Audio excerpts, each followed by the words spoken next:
Livre des Proverbes, chapitre 18. Celui qui se tient à l'écart cherche ce qui lui plaît, il s'irrite contre tout ce qui est sage.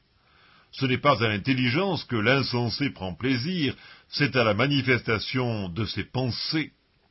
Quand vient le méchant, vient aussi le mépris, et avec la honte vient l'opprobre.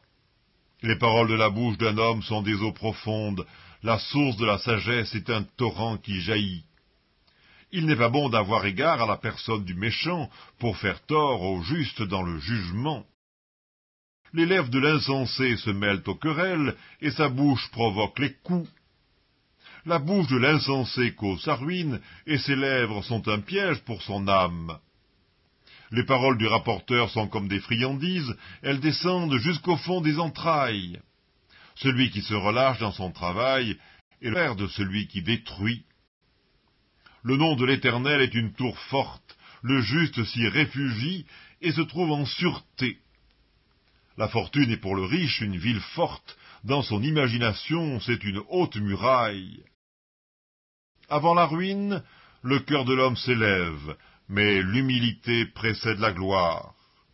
Celui qui répond avant d'avoir écouté fait un acte de folie et s'attire la confusion. L'esprit de l'homme le soutient dans la maladie, mais l'esprit abattu, qui le relèvera? Un cœur intelligent acquiert la science, et l'oreille des sages cherche la science. Les présents d'un homme lui élargissent la voie et lui donnent accès auprès des grands. Le premier qui parle dans sa cause paraît juste, vient sa partie adverse et on l'examine.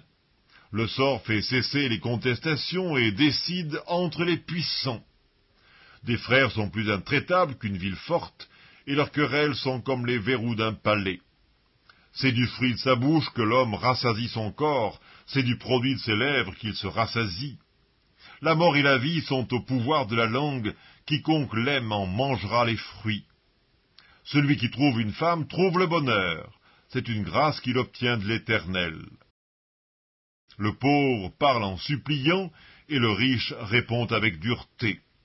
Celui qui a beaucoup d'amis les a pour son malheur, mais il est tel ami plus attaché qu'un frère.